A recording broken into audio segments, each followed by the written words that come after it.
Welcome to your Houston Rewind for November 28th through December 2nd. I'm KHOU 11 digital anchor Brandy Smith. Another busy week down, and if you feel like you are just catching up, we're here to help. Every weekend, we take this opportunity to fill you in on some of the Houston area headlines you may have missed. Let's rewind. Monday, the medical examiner confirmed a body found in the Houston Ship Channel is that of Delano Burks. He went missing in early November after leaving a bar in the Heights, and Grace White shared what she learned about the investigation into his death. We knew that it was him, but of course we had to wait for positive ID. Tim Miller with Texas EquiSearch spent days looking for Delano Burks. The 26-year-old was last seen November 13th on this surveillance video, leaving a bar in the Heights. We put a lot of effort in that search, a lot of effort in that search. Last week, his mother begged for the public's help. He was with a friend that he hadn't seen in a while. They left him at the club. That bar was McIntyre's on West 20th. That was only about a half a mile away from White Oak Bayou. And of course, White Oak Bayou feeds into Buffalo Bayou. But police have not said if they believe Burks fell in the water on his own or if foul play was involved. Houston Police's missing persons unit has turned the case over to homicide, but that's standard anytime there's a death. Hopefully, investigation will go ahead and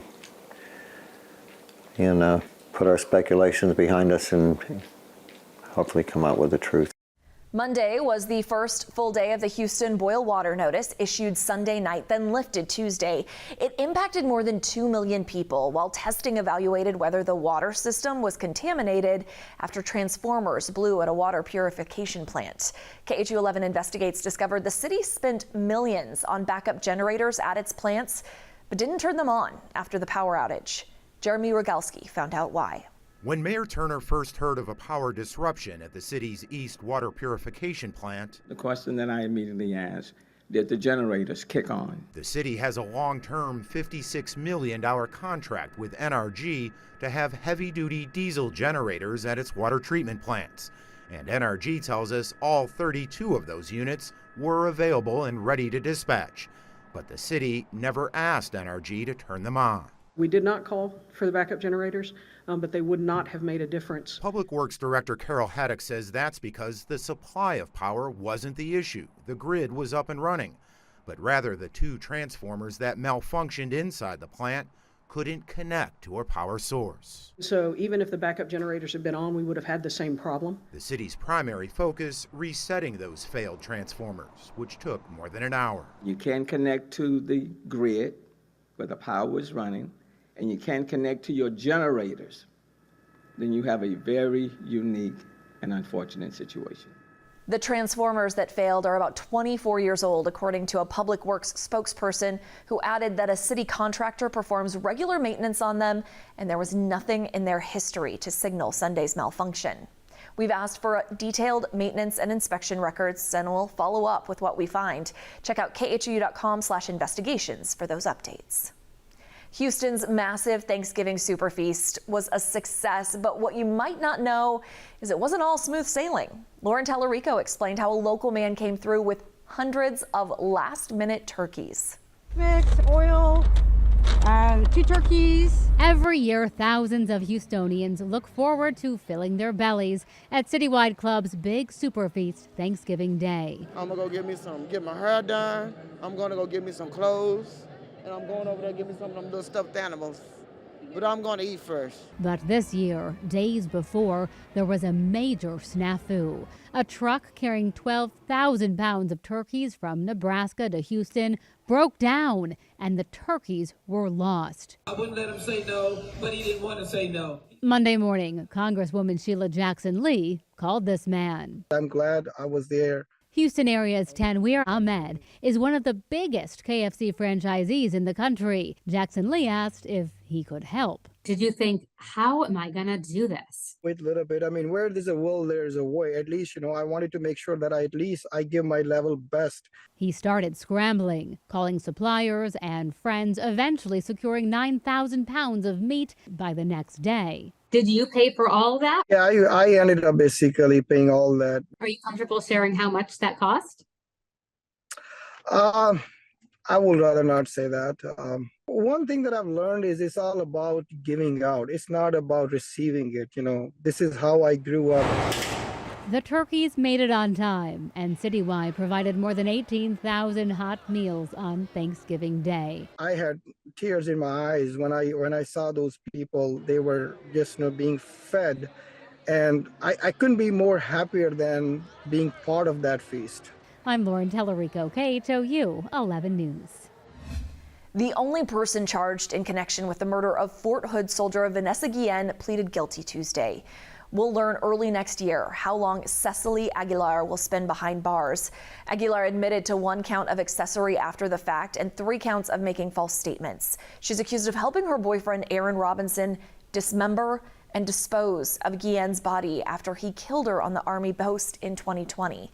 Guillen's remains were found 2 months later, buried in Bell County. Robinson took his own life before police could arrest him, and investigators say phone records linked Aguilar to the cover-up.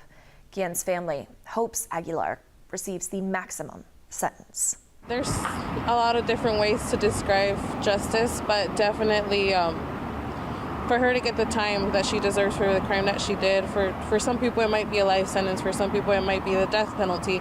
I comfort myself in knowing that she'll be locked up for most of the rest of her life. Aguilar faces a combined maximum sentence of up to 30 years. That sentencing hearing is expected to happen within the next 90 to 100 days. New plans to prevent another Astroworld tragedy became official Tuesday, a little more than a year after the deadly concert. 10 people, including a 9-year-old boy, died when the crowd surged while Travis Scott performed. Adam Bennett broke down the new safety recommendations unanimously approved by Harris County commissioners. More than a year after Travis Scott's Astroworld concert turned chaotic,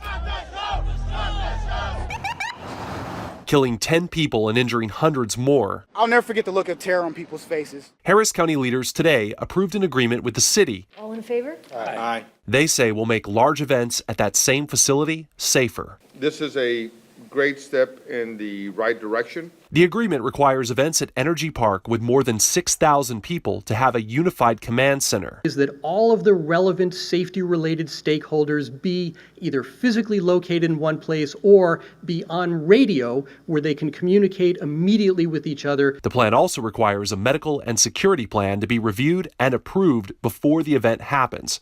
It also streamlines the event permitting process. It gives the chief of police authority to review, approve, or reject any security plan.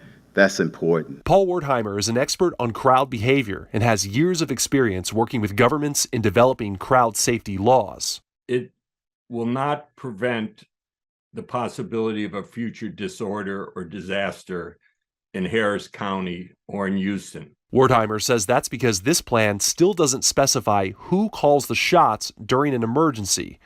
He also says it doesn't address crowd management. So we're missing this key element, which was also a failure of Astroworld, and that is a requirement, specific requirement, separate from an event security plan, of a crowd management plan. So that's 2 strikes already. Wertheimer added the agreement doesn't mention formal capacity for an event. Local lawmakers insisted this is the first step toward a longer commitment to making events safer. Streaming now on KHOU 11+, we looked back at the year since the Astroworld tragedy, what led up to the event, what happened at the concert, and what's changed. A reminder, KHOU 11+ is free on Roku and Fire TV. The citywide boil water notice was lifted Tuesday. So many of you asked us, why did the city use a text alert to spread that news, but not when the notice was issued? Jason Miles took that question to Mayor Sylvester Turner. During an event today with the Texas Tribune, of course, we had a little water problem, so we wanted a boil water notice. Houston Mayor Sylvester Turner spoke about his focus over the last 2 days.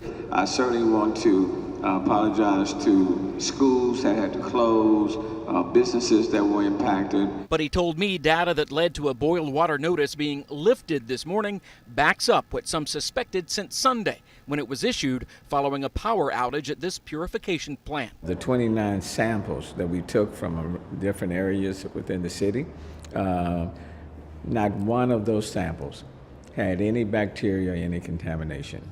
So quite frankly, when you look back on it, the water was safe from day one. Turner says issuing the notice out of an abundance of caution came after collaboration with the Texas Commission on Environmental Quality, despite serious questions about whether it was warranted. Certainly the process is in place to protect people's safety. From push alerts to social media to a lengthy website post, news of the notice being lifted was all over the place. We can always do better, and we'll seek to do better in terms of communication. Turner says the way the initial notice was delivered is being modified. To make sure that we get even notices out much quicker and to more people. I will say to people to please sign up, okay? Sign up to the alert system.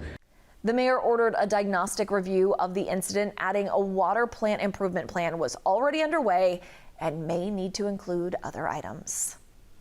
On Giving Tuesday, Janelle Bluta introduced us to one family who's been a part of the Salvation Army's Angel Tree program for years.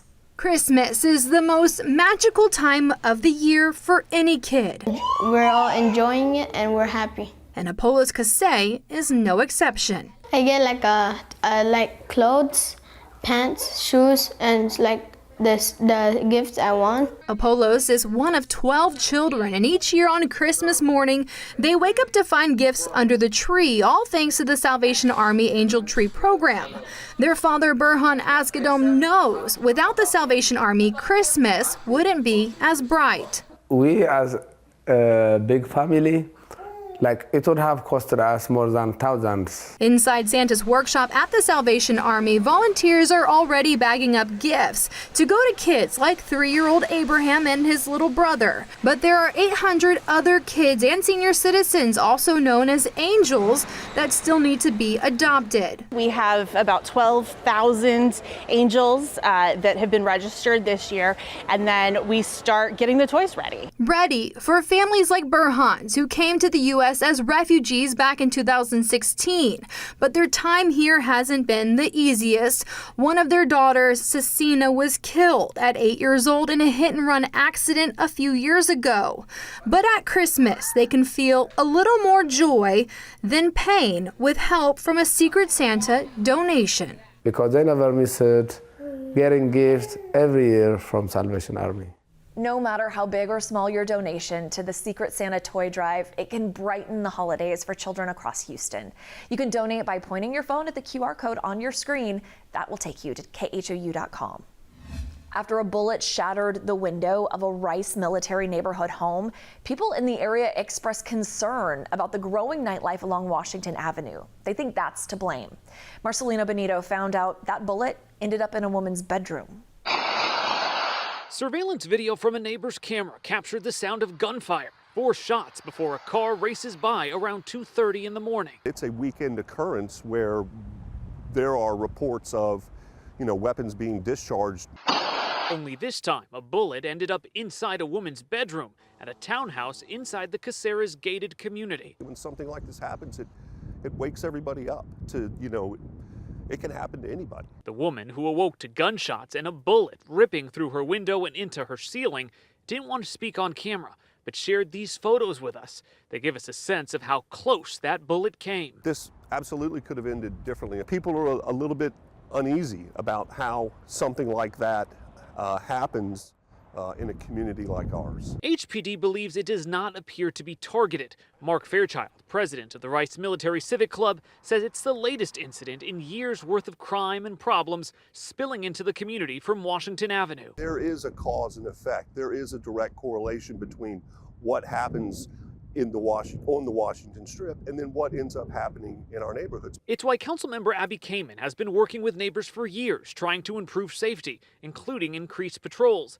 But she admits there's much more work to do. In a statement, she told us in part, quote, "The number of guns on our streets being used irresponsibly is unacceptable. Residents are at wit's end with both bad actor bars and gun violence. Residents need more, and the fact that someone had a bullet fly into their home is simply not okay." This is a problem that is becoming a pervasive problem throughout the city. Houston police know a lot of the neighbors there have security cameras, so officers ask those folks to review the video for any gunfire or suspicious vehicles to help with the investigation. A dramatic legal battle is brewing between Texas Southern University and its police chief. The chief accused the school of retaliating against her for telling her officers to stop acting as personal chauffeurs and assistants to the university president. Matt Doherty talked to the chief's attorney. This is just sour grapes by someone who probably wanted their purses carried, a chauffeur around and pretend like they have a police entourage protecting them. And I think it's ridiculous. Lawyer Benjamin L. Hall III says his client, TSU Police Chief Mary Young, has a work history that's squeaky clean. This woman has an unblemished history at HPD. Nearly 2 decades, people were dying to have her as police chief. Hall says everything was going fine for Chief Young until a few months ago. That's when she was allegedly informed that her officers were performing duties clearly outside of their job descriptions for the university's president, Dr. Lucia L. Crumpton Young. What happened was a Board of Regent trustee saw the police officers acting in a more personal manner with the TSU president, that they were acting like errand boys, holding her purse, fixing and arranging her dress, and acting like chauffeurs as opposed to security. Hall says Chief Young admonished the officers and told them they weren't to perform any more of these personal services for the school's president. But not long after that, Hall says the chief was informed of an anonymous complaint and an investigation.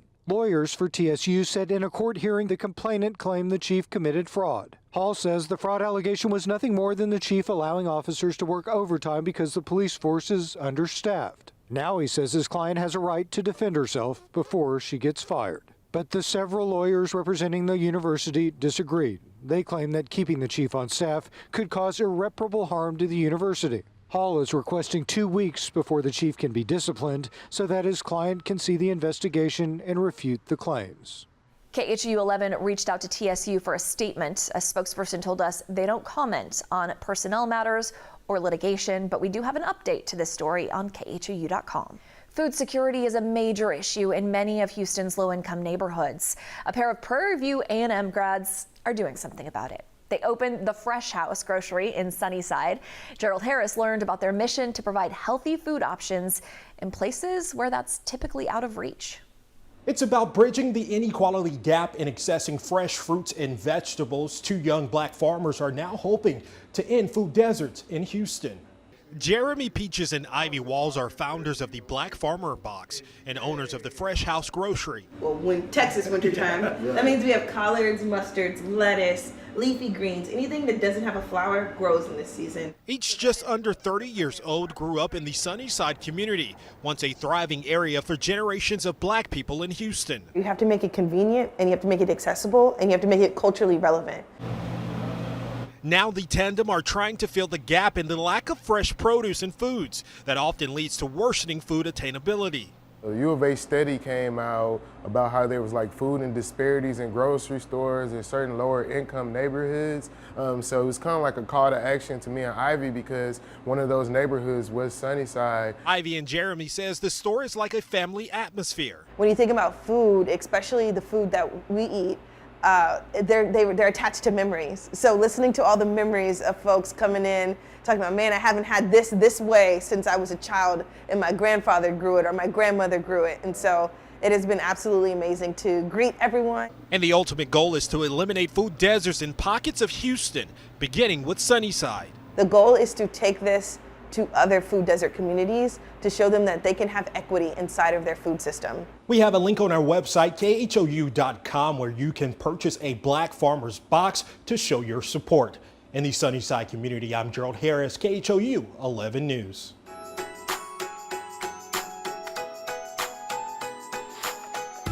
Wednesday, KHOU 11 kicked off Living in the Lone Star Holiday Homes Edition, taking you to some of the best decorated homes in the Houston area. Our first stop, the Duke Family Christmas Show in Rocheron. Kevin and Vicki Duke have been going all out for 22 years, adding something new to the display every season. It is now up to more than 68,000 lights with dozens of handmade sculptures. And we'd love to see more. If there's a house in your neighborhood, heck, maybe it's yours. Let us know about it. Go to KHOU.com/holidayhomes to submit a nomination.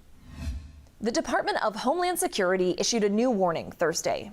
It's concerned about potential threats from extremists against LGBTQ, Jewish, and migrant communities. Zach Tawatari explained the new terrorism advisory says those communities face persistent threats from Americans motivated by violent ideologies.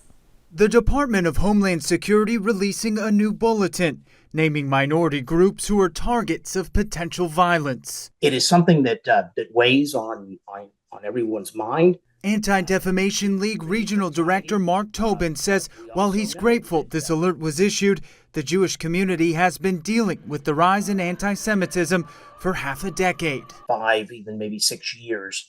And it is at an all-time high, according to records that we have been keeping since the late 70s. This year alone, the ADL tracked over 500 incidents, with 18 of those occurring in Texas. We hear reports all the time of people who are encountering anti-Semitism. Recent anti-Semitic rhetoric by Ye, formerly known as Kanye West, creating worldwide controversy, with the bulletin citing recent threats to the Jewish and migrant communities, in addition to tragedies like the November attack on an LGBTQ+ bar in Colorado Springs. No particular group in this country is safe unless everyone is safe.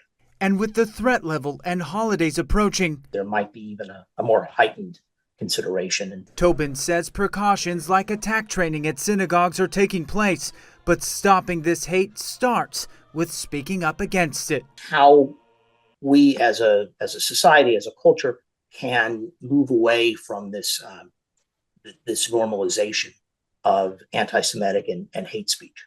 Zach Tawatari, KHOU 11 News. A massive Rudolph the Red-Nosed Reindeer inflatable vanished during a nighttime heist in Northwest Houston.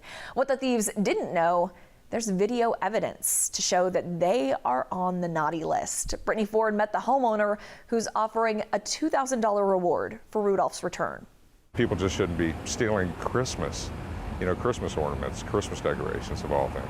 Ring video from Ernest Furman's home around 2:30 Thursday morning shows a woman run up to his driveway and deflate his inflatable Rudolph. What seemed to be a kiddish prank. I woke up this morning and noticed it was gone. At first I thought it was down when I looked over the gate. A strategy for two brazen thieves.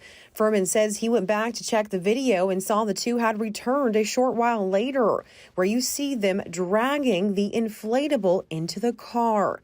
The woman coming up to the front porch trying to steal their Santa's mailbox. I started pulling up the Ring cameras because I have a few of them up front. Unfortunately, last night I didn't have the motion alert on. Furman says their home is known for the decorations that help promote a holiday toy drive each year. I don't want someone to think they can come onto my property and take my stuff, and I certainly don't want them to think they could take the joy out of Christmas for the kids, right?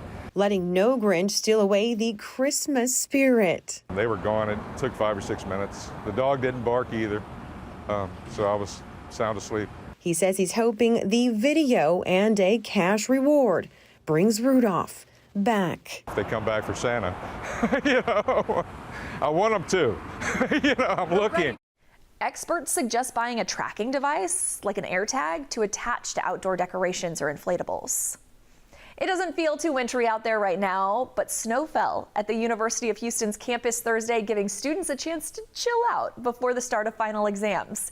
Meteorologist Kim Castro went to check out the winter wonderland. Well, this goes against all my meteorological training. We just got a snowball to the camera. It's sunny. We're in the 50s and 60s, and there is snow in Houston. Yeah, the U of H Student Program Board made this happen, and the students aren't too worried about the science on how the snow got here. They're just worried about enjoying it. Kind of a stress relief after midterms to be able to just let loose and have this winter wonderland. And I disagree more. Yeah, it was really good. It was really good because I was a little stressed. It was a really hard exam, but got it through.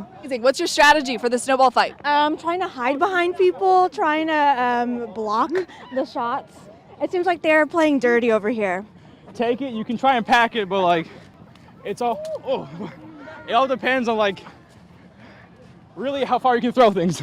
If only for a moment, it did relieve some stress, but we got a case of Frosty the Snowman going on here. That sun quickly melting away the snow. This event only made possible from 11 to 3, but it'll be back. U of H has done this for its students for 14 years. At the University of Houston, I'm meteorologist Kim Castro. At least 5 people have come forward accusing a former Houston gymnastics coach of sexual misconduct. Mike Spiller coached around the state for 5 decades, and now we're hearing from one of his accusers. On Friday, Michelle Choi shared that interview.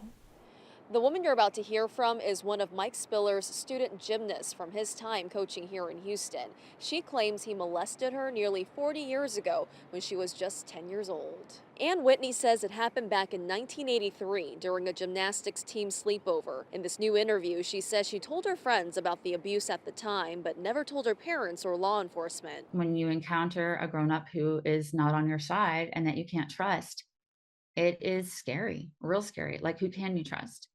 And so instead, in my case, I just learned not to trust myself, right? I had been wrong about him, therefore I shouldn't trust me. Whitney now speaking out publicly after she learned through social media that Spiller was still coaching children in Bernie. Assuming there might be other victims, in July, she filed a formal complaint and reported him to Safe Sport, USA Gymnastics watchdog organization. I thought I was just doing it to be on the record, but the family of at least one current young girl had called that same week. Since then, at least 5 people have come forward accusing the former Houston gymnastics coach of sexual misconduct, and authorities say the allegations against 74-year-old Spiller span decades and even cross state lines. They say Spiller worked with thousands of children in Texas, New Mexico, California, Hawaii, and more. Bernie and Houston police are now investigating with the FBI's help. And I feel relieved and frankly a little proud that he is not currently, right now, starting in on another kid. I also feel sad that there are so many of us. Currently, Mike Spiller is in jail, arrested on a charge of indecency with a child. Police say he is exercising his right to remain silent since being taken into custody.